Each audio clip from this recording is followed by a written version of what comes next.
Hello students, my name is Prashant Banulmat. I am working as assistant professor in EC department AITM Belgaum. So first of all, I welcome you all for EC family. It's a nice department.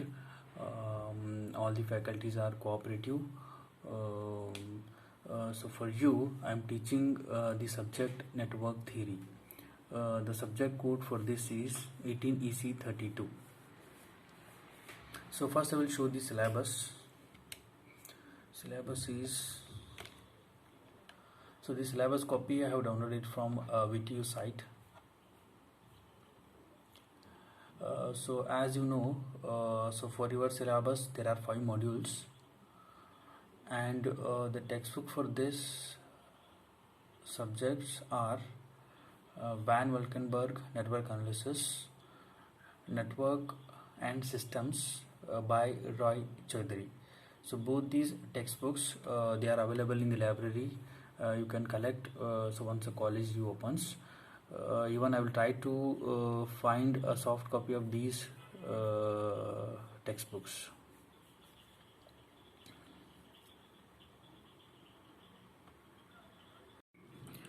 See, this network theory is it is extension of basic electrical engineering. I hope so in first and second semester you already studied the basic electrical engineering. So this is just extension of basic electrical engineering. So here in the first module you will study the basic concepts. So here you will study the different network analysis techniques like mesh analysis and node voltage analysis, and you will study the network reduction techniques like star to delta transformation. So next module 2 is on network theorem.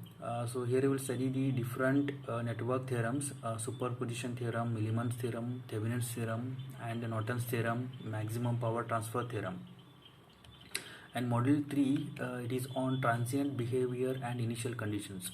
So here you will study the how the capacitor inductor behaves for AC and DC excitations. And module 4 it is on Laplace transform. So here you will find what is Laplace transform and what is application of Laplace transform. And module 5 is on two-port network. So here you will study the different network parameters, two-port network parameters like Z parameter, Y parameter, H parameter, and T parameter, and their applications. And so this resonance is also included in this module 5.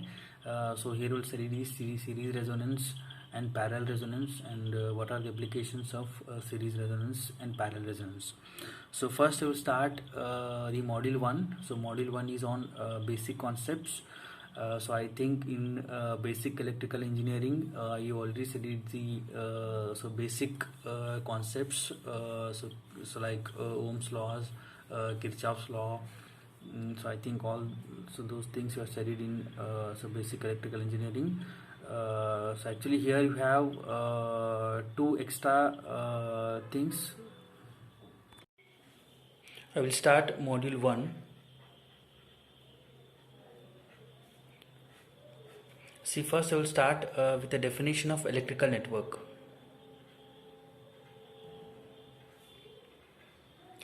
See, there are many definitions to the electrical network. The definition which I dictate here is electrical network is a combination of active and passive element so connected to form a closed loop. So just will write electrical network is a combination of active and passive elements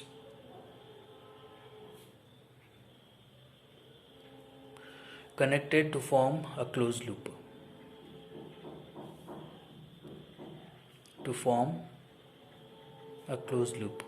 See, from this definition so you come to know that the electrical network is always a closed loop. So this electrical network is always a closed loop. So just I will draw one electrical network, so then I will understand this. So just I will draw a series RLC circuit. So here this resistance, inductance, and this capacitor, so they are connected in series. To this I will apply one DC voltage So this is one electrical network. In this, so this resistance, inductance and capacitor, so they are called as passive elements. And so this voltage source is, so it is called as active element. And it is a closed loop. So here this passive element and active element, so they are connected to form a closed loop. But the question here is, so what is basically a passive element and what is basically an active element? Passive elements are the elements so which consumes energy from the electrical network. So just I will write the definition of passive elements here.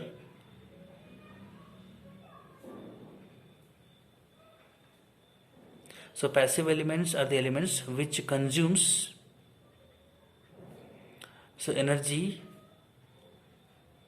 so from the network. So here, so this resistance, inductance and capacitance, so they are called as passive elements because they will consume energy from the electrical network. See, this resistance, it dissipates energy, so whereas this inductor and capacitor, so they will store energy. Inductor stores magnetic energy and capacitor stores electrical energy. You take any electrical network, in any electrical network, so resistance, inductance and capacitors, so they are called as so passive element.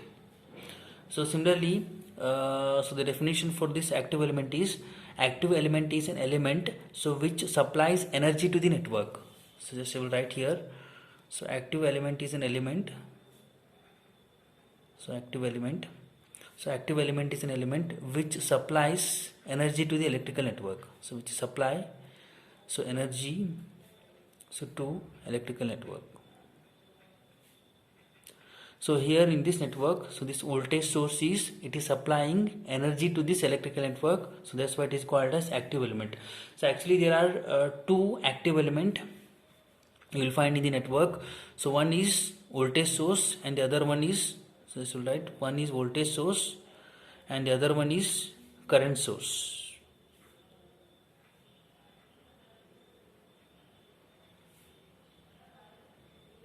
So in conclusion I can say, in any electrical network, so resistance, inductance and capacitor are the passive element and this voltage source and current source are the active elements.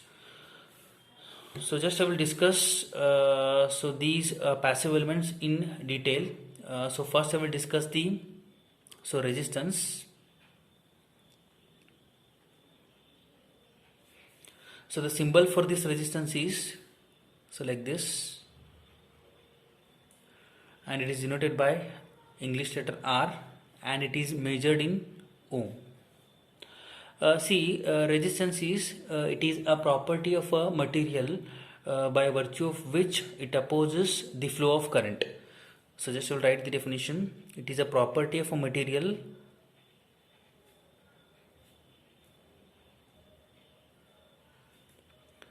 so by virtue of which it opposes the flow of current.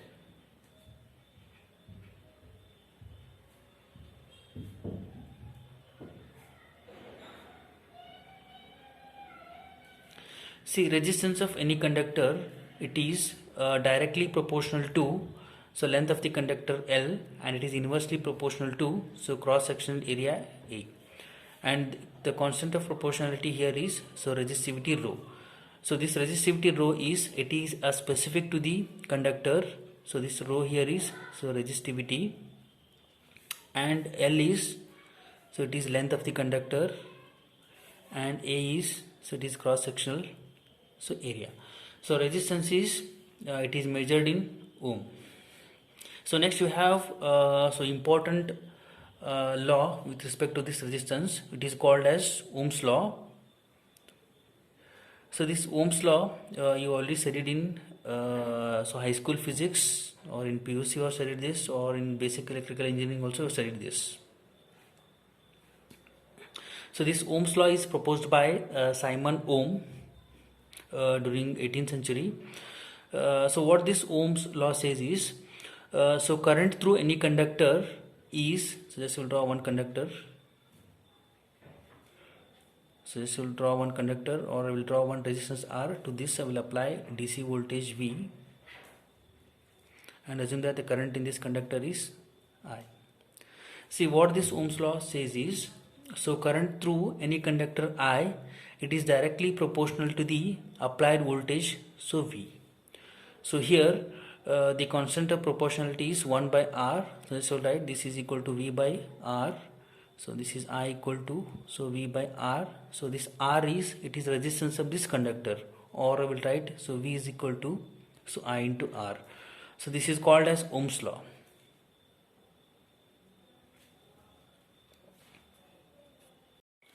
As earlier told, so this resistance dissipates energy. See, power dissipated by resistance P, it is given by voltage across this resistance into current flowing through, so this conductor I. So it is a product of voltage into, so current, and this power, so power dissipated is measured in watts. And by Ohm's law I can rearrange this. Power dissipated P, so is given by, so is also given by V square by, in terms of resistance it is given by V square by R, or so it is I square into, so R. And energy so dissipated or work done is W is given by, it is V I into T.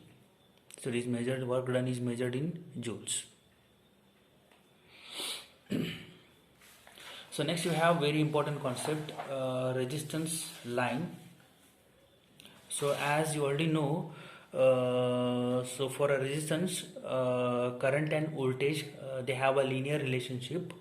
I will write, so resistance line. Say, as you know, for a resistance, so this voltage and current, they have a linear relationship. If I plot a graph of a current versus voltage for a resistance, you will get a linear line like this. So along y-axis I will take I, and along x-axis I will take V. And if I plot current versus voltage graph, so for a resistance, you will get a linear straight line like this, so passing through this origin, and ratio of this V by I, so it will give, or if I take a slope of this, you will get, so reciprocal of resistance 1 by R. Suppose if I take some values for this, so for example, just I will erase this. Suppose if I take some values for this, assume that voltage is 12 volt and current is, so 3 amperes, and if I calculate the resistance of this, so this will give you, so resistance is, so it is V by I, so it is 12 by 3, so it will be 4 ohm.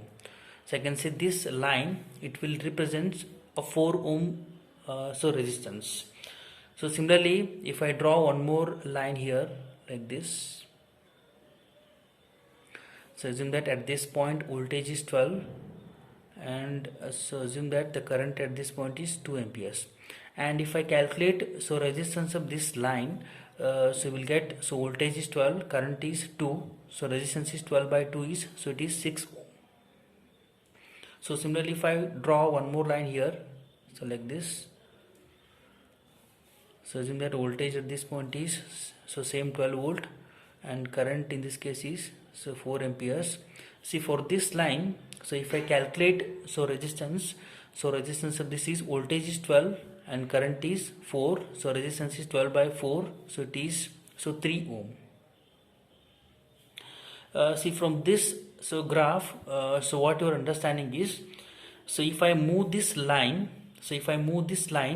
so towards x-axis, towards, so V line, the resistance is increasing. So similarly, if I move this line towards y-axis, towards, so this current line, so this resistance is, so decreasing. Suppose if this resistance line, if it lies exactly along this, so this y-axis, exactly along this, so current line, so then, so the resistance of this line will be, so it will be 0, so this will represent a 0 resistance line. And in network theory, so this zero resistance condition, it is called as short circuit. So similarly, if this resistance line, if it lies along the x-axis, if it lies along this V line, so then so this resistance of this line will be, it will be infinite. So the resistance will be, so it will be infinite. And in network theory, so this condition is called as open circuit.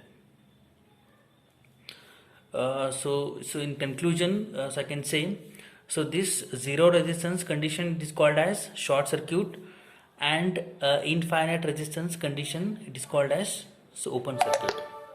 So this is all about so this resistance line. So next I will discuss the next so passive element, inductor.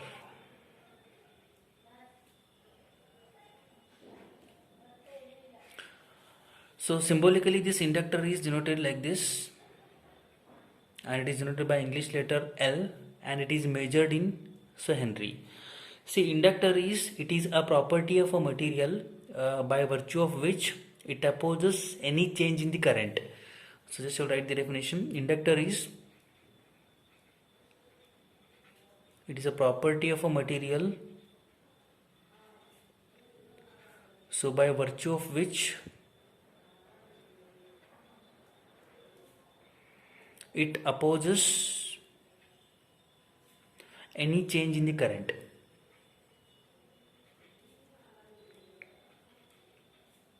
See, this inductor is also called as a current element, because if you change the current in a network, so inductor is induced in the conductor, or I can say voltage is induced in the conductor.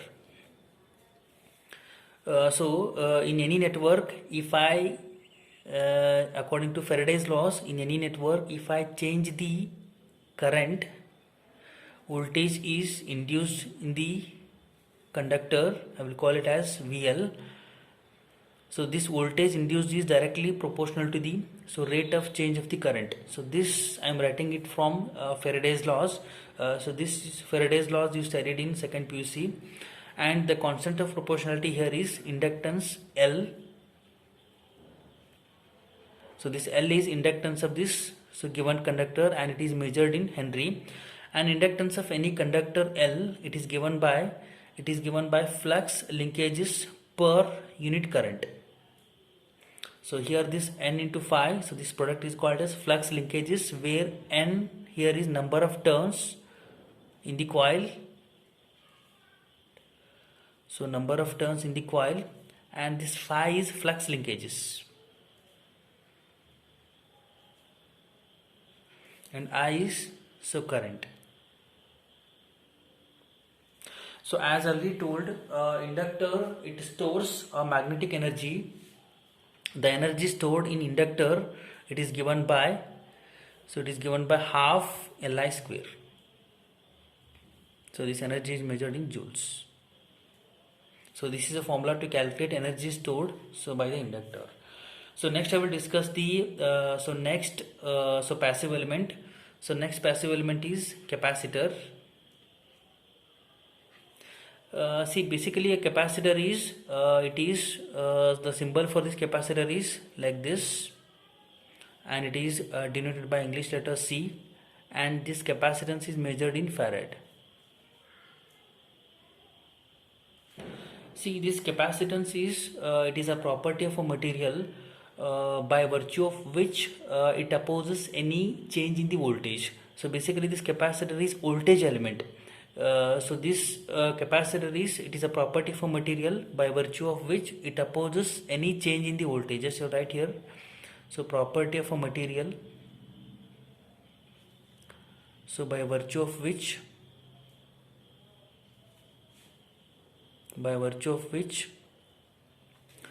it opposes any change in the voltage.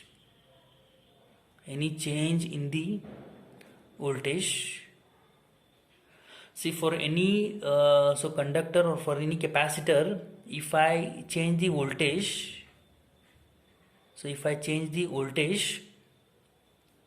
So current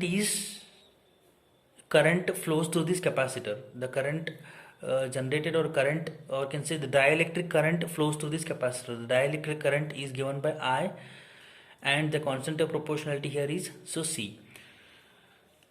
And this capacitance is so it is a capacity to hold the charge. So this capacitor is, so it is also given by, it is so charge per unit voltage. So it is also given by Q divided by so V. So it is measured in so farad.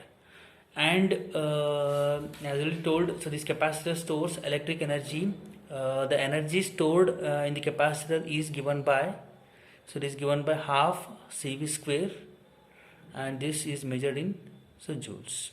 So this is all about the passive element, and in the next session I will discuss the active elements.